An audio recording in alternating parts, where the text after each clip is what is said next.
These are all actual makeup products that I used to use when I was at school. I'm honestly really excited to delve back into using these products because I used to love them. They were my ride or die products. What's up everyone, welcome back to the Look Fantastic YouTube channel. My name is Roxy from the channel Roxxsaurus, and today I'm going to be showing you guys how I did my makeup when I was at school. If you guys are new to the Look Fantastic YouTube channel, make sure you guys subscribe, give this video a thumbs up, and hit the notification bell to stay notified of future videos. But anyways, I hope you guys are ready for a little flashback in time to see how I used to do my makeup in school. So without further ado, let's get on into the video. Okay, so to start off with, I have all of my goodies laid out right here in front of me from Look Fantastic. And these are all actual makeup products that I used to use when I was at school. I'm honestly really excited to delve back into using these products because I used to love them. They were my ride or die products. So the first product I'm going to be using is my foundation. Now, this foundation I'm sure you guys are very familiar with. I feel like this was a cult product for so many of us back in the day. And that foundation is none other than the Dream Matte Mousse from Maybelline. This was literally top tier. I'm not gonna lie, I haven't used this product in about 8 or 9 years, so I'm interested to see if the formula has changed, but I used to love this. By the way, the one I'm using is in the shade Ivory 10, and this is what it looks like. By the way, I have seen a few people kind of rave about this on the internet here and there, especially on TikTok. I feel like this product is definitely coming back into fashion once again, so I'm excited to try it. Okay, so what I used to do is I literally would just take this on my finger. I know.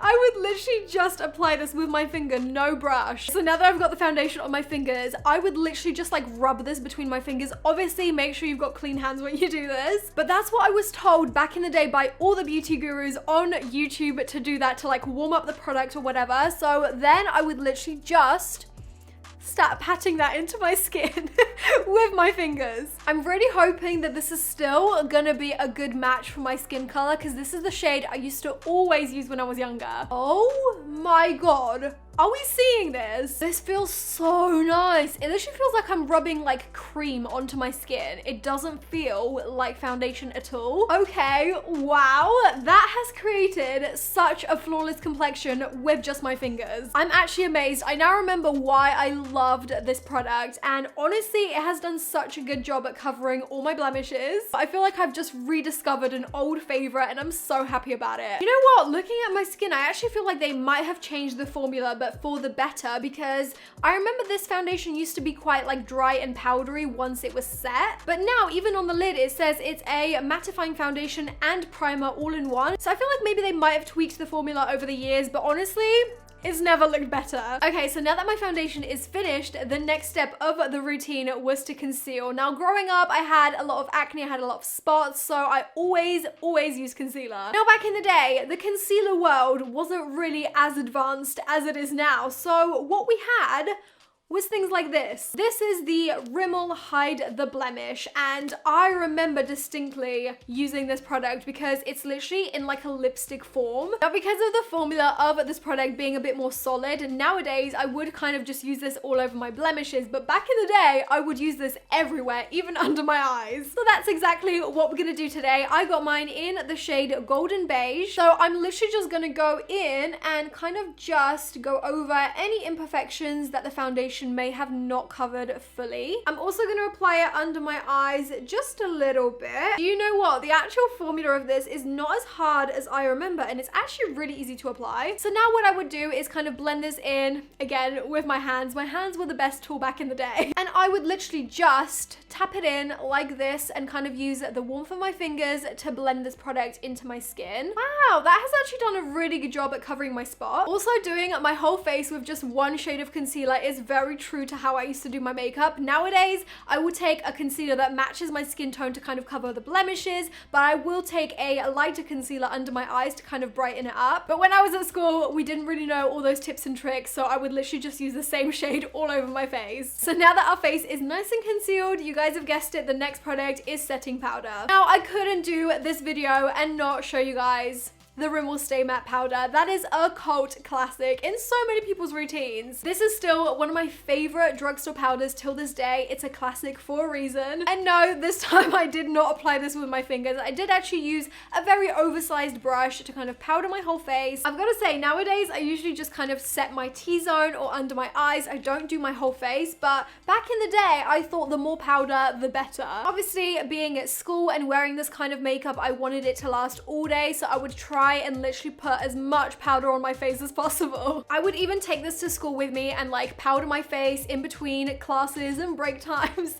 I just remember loving this product. Now the next step in my routine was not to contour, not to highlight, but to blush. I feel like contour and highlighting wasn't that popular back then. All you would do is maybe bronze at the least, but I usually just kind of skipped bronzer and I would go straight to blush. The blusher shades I would normally go for back in the day were either like super bright pinks or just really peachy tones, which I still love. So the blusher I'm going to be using today is the L'Oreal Skin Awakening blush in the shade Life's a Peach. So what I usually would do is just take it on a big massive brush like this and kind of just pick up as much of the product as possible. And what I would do is just smile and apply it to the apples of my cheeks. When I went to school, this was literally the one and only method that anyone would apply their blush. They would literally just smile and apply it to their cheeks. I feel like the blush techniques have definitely evolved a lot since then. And nowadays we kind of just apply it in like an upwards motion to kind of lift the face. But this is just what I used to do back in the day, and I still feel like it works for my face shape anyway. All right, so now that the base is done, the next step is my eyebrows. Now for my eyebrows today, I'm going to be using the Rimmel Brow This Way fiber pencil, and the one I'm using is in the shade medium. I remember that having an arched brow back then was really trendy, so I would try and arch my brows and overpluck them as much as possible. These days I kind of like to keep my brows quite just natural looking, really youthful and quite straight. So having my brows super arched is going to be definitely very different for me. So this is pretty much how I used to do my brows. They were very angular, very bold, very squared off. That was all the trend back in the day. Next up, we're gonna move on to the eyes. Now, I never ever wore any eyeshadow or anything like that to school, but you were allowed to wear eyeliner. So I feel like everyone just kind of took that and ran with it. So we would literally go crazy with the eyeliner. So the first thing in my eyeliner routine that I definitely would have not skipped is the NYX Jumbo Pencil. This is iconic. What I'm using is in the shade 604 Milk. This is what I used. It was my ride or die. So what I would do is literally apply it into my inner corners like this to kind of like brighten up that area. I'm just gonna use a little pencil brush to kind of like blend this in and make it a little bit less pigmented. This really was the recommended trick to make your eyes look bigger, wider, more awake, and it was literally shown in every magazine, every YouTube video. This was the thing to do. I sometimes would also take this eyeliner, and even though it is quite thick for this job, I would actually try and run this along my inner waterline. Once my white eyeliner was blended out, I would then take a black liner, and this one is a kohl liner from Sleek. It's called the Intense Water Liner in Zodiac Black. I would take a kohl liner like this and I would run this along my upper lash line. I would then take this and kind of run it along my top lash line as well, but mostly on the outer corner. Once it looks something like this, I would also kind of run it just underneath my lash line. But I would kind of keep this on the outer corners only, and I would do exactly the same on my top lid. I didn't really do a winged eyeliner as such, but I just kind of smoked this out a lot. So I would do my eyeliner a little bit like this, maybe a bit more tamed for school, but this was the general look. I would then go in with some mascara. Now my cult favorite was this one. This is the Maybelline Colossal Go Extreme. I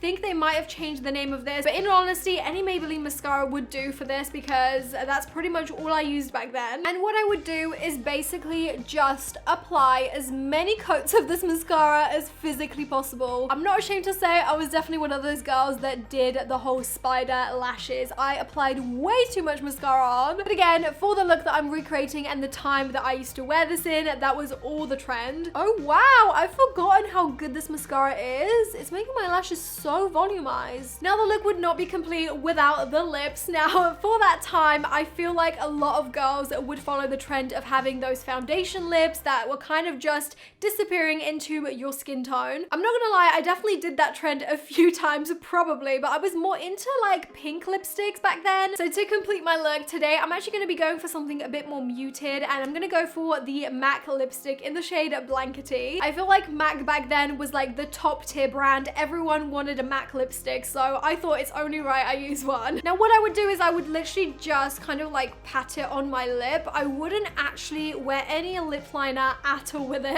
I actually have to say, I think the shade kind of does have that same like foundation lips kind of trend to it as well. And now this is my absolute finished look. This was my signature look for every single day of school, and I just remember feeling so cool and just so like put together. I must say, it's very weird taking a trip down memory lane and seeing myself look like this all over again. Looking back at the products and the way I apply them, I have to say in my regular routine now, I have definitely improved my technique. Looking at myself in the mirror, I have to say there's nothing that I dislike about this makeup look in particular. I would definitely still go out wearing this, but it's just really interesting to see how different someone can look back in the day versus now. I had so much fun filming this video for you guys and taking a trip down memory lane and rediscovering all these products all over again. If you guys enjoyed this video, make sure you smash that huge thumbs up down below. Be sure to subscribe to the Look Fantastic YouTube channel. All the products will be listed in the description, so make sure you guys check them out. But that is all from me. Thank you guys so much for watching this video, and I'll catch you guys soon.